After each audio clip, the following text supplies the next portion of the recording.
ಬಾಗಲಕೋಟೆ ಲೋಕಸಭಾ ಚುನಾವಣೆಯ ಎರಡನೇ ಹಂತದ ಮತದಾನ ಪ್ರಕ್ರಿಯೆ ಅತ್ಯಂತ ತುರುಸಿನಿಂದ ಕೂಡಿದ್ದು, ಅಮೀನಗಡ ಮತಕ್ಷೇತ್ರದಲ್ಲಿ ನಡೆದ ಮತದಾನ ಕಾರ್ಯದಲ್ಲಿ ಎರಡೂ ಪಕ್ಷದ ನಾಯಕರು ಮತ ಚಲಾವಣೆ ಮಾಡಿ ತದನಂತರ ಕೆವಿಎ ನ್ಯೂಸ್ ಡಿಜಿಟಲ್ ಸುದ್ದಿ ವಾಹಿನಿಯ ಜೊತೆಗೆ ಅಭಿಪ್ರಾಯ ಹಂಚಿಕೊಂಡರು.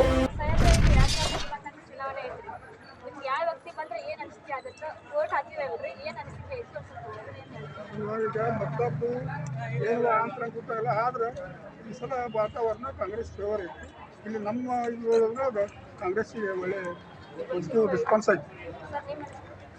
ಈ ಸಲ 100% ಈ ಸಲ ಚೇಂಜ್, ಜನ ಎಲ್ಲ ಇಂಡಿಯಾದಾಗ ಚೇಂಜ್ ಕೇಳ್ಯಾರ. ಎಲ್ಲ ಹವಾಯಿಗಳು ಏನೂ ಇಲ್ಲ. ಈ ಸಲ 100% ಕಾಂಗ್ರೆಸ್ ವಿನ್ ಅದೇನು ಸಲ ಮಾತಾ ಇಲ್ಲ. ನಾವು ಕಾಂಗ್ರೆಸ್ ಒಟ್ಟು ಯಂಗ್ ಸ್ಟಾರ್ ಅಂತಾರೆ. ಯಂಗ್ ಸ್ಟಾರ್ ಅಂದ್ರೆ ಸದ್ಯ ಏನೈತಿ 4 ಸಲ ಏನೈತಿ ಅವರು ಗದ್ದಿಗೌಡರು ಇರ್ತಾರೆ. ನಮ್ಮ ಮತಕ್ಷೇತ್ರಕ್ಕೆ ಏನು ಕೆಲಸ ಆಗ್ಯದ. ಈ ಸದ್ಯ ಹೊಸಬರು ಬರಬೇಕು. ಹೆಣ್ಮಗಳು ಏನೈತಿ ಡಬಲ್ ಡಿಗ್ರಿ ಗ್ರಾಜುಯೇಟ್ ಅದಳ, ಬಂದ್ರಪ್ಪ ಅಂದ್ರೆ ಏನೈತಿ ಸಾಕಷ್ಟು ಏನೈತಿ ಅನುಕೂಲತೆ ಆಗುತ್ತೆ ಅನ್ನುವಂಥ ಒಂದು ಆಶಾಭಾವನೆ ಎಲ್ಲರೂ ನಮ್ಮ ಮಾಡಕತ್ತೀವಿ.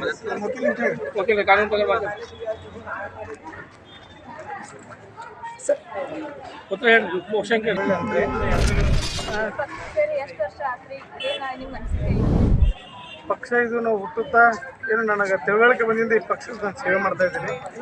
ಈ ಪಕ್ಷದಿಂದ ಸಾಕಾದಷ್ಟು ಏನೋ ಅನುಕೂಲತೆಗಳು ಸರ್ಕಾರಕ್ಕೆ ಏನೋ ಜನಸಾಮಾನ್ಯರೇ ಆದಂಥದ್ದು. ಮತ್ತು ಈ ಮುಂಚೆ 60 ವರ್ಷದಿಂದ ಬಂದಂಥ ಪಕ್ಷ ಇದೆ.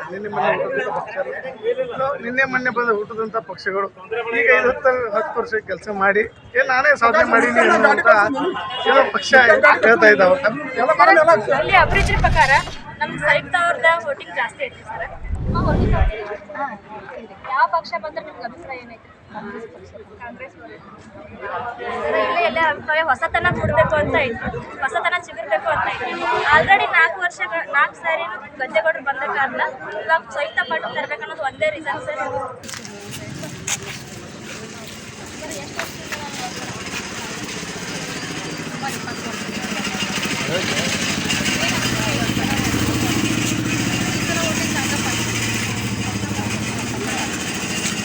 ಯಾಕಂದ್ರೆ ಈ ಸಲ ಗ್ಯಾರಂಟಿ ಕಾರ್ಡ್ ಕೆಲಸ ಮಾಡೋಣ ಮೇಡಮ್.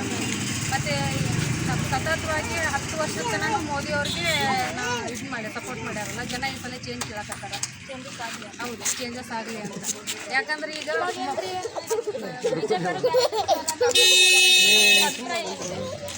BJP ಅವ್ರು ಗ್ಯಾರಂಟಿ ಕೊಟ್ಟಿದ್ದು ಯಾರಿಗೂ ತಲುಪಿಲ್ಲ. ಕಾಂಗ್ರೆಸ್ನವರು ಗ್ಯಾರಂಟಿ ಕೊಟ್ಟಿದ್ದು ಪ್ರತಿ ಮನೆಗೂ ಪ್ರತಿ ಹಳ್ಳಿಗೂ ತಲುಪೈತಿ. ಪ್ಲಸ್ ಪಾಯಿಂಟ್ ಏನಂತಂದ್ರೆ ಹಿರಿಯರಿಗೆ, ವಯಸ್ಸಾದ ಹಿರಿಯರಿಗೆ ಅವ್ರ ಮನೆಯೊಳಗೆ ತಲುಪುತ್ತೆ. ಆದ್ರೆ ಮೇಲೆ ಕಾಂಗ್ರೆಸ್ ಬರಲೇಬೇಕು, ಬರತೈತಿ ಈ ಸಲ ಕಾಂಗ್ರೆಸ್. ಬೆಳಗ್ಗೆಯಿಂದ 7 ಗಂಟೆಯಿಂದ ಮತದಾನ ಪ್ರಕ್ರಿಯೆ ಪ್ರಾರಂಭ ಆಗಿದೆ. ಜನ ಅತ್ಯಂತ ಉತ್ಸಾಹದಿಂದ ಮತದಾನ ಪ್ರಕ್ರಿಯೆಯಲ್ಲಿ ಭಾಗವಹಿಸ್ತಾ ಇದ್ದಾರೆ. ಜನರಿಗೆ ನರೇಂದ್ರ ಮೋದಿ ಅವರನ್ನ ಮತ್ತೊಮ್ಮೆ ಪ್ರಧಾನಮಂತ್ರಿ ಮಾಡಬೇಕು ಅನ್ನುವಂಥ ಹುಡುಕನ್ನು ಎದುರಿಸ್ತಾ ಇದ್ದಾರೆ. ಭಾಳ ಒಳ್ಳೆಯ ವಾತಾವರಣ ಎಲ್ಲ ಕಡೆಯೂ ನಾವು ಆರಿಸಿ ಬರ್ತಾರೆ. ಮತ್ತೊಮ್ಮೆ 5ನೇ ಸಾರಿ ಗದ್ದಿಗೌಡರು ಆಯ್ಕೆ ಆಗಿ ಬರ್ತಾರೆ. ಯಾವ ಸಂಶಯನೂ ಇಲ್ಲ. ಗದ್ದೆಗೌಡರು ಮತ್ತೊಮ್ಮೆ ಬರಲಿ ಅಂತ ಹೇಳಿ ಬಿಜೆಪಿ ಮತ್ತೊಮ್ಮೆ ನಿರ್ಧಾರ ನಮ್ಮ ಅನಿಸಿಕೆನೂ ಅದೇ ರೀ. ಗದ್ದೆಗೌಡರು 5ನೇ ಬಾರಿ ಆಗಬೇಕು, 3ನೇ ಬಾರಿ ದೇಶದಲ್ಲಿ ಪ್ರಧಾನಮಂತ್ರಿ ಆಗಬೇಕು. ಇದರಿಂದ ಎಲ್ಲ ಜನಕ್ಕೂ ಒಳ್ಳೆಯದಾಗುತ್ತೆ. ಹೆಚ್ಚಾಗಿ ಅಭಿವೃದ್ಧಿ ಕೆಲಸಗಳಾಗ್ತಾವೆ. ಈ ಗ್ಯಾರಂಟಿಗಳಿಂದ ಯಾವ್ಯಾವ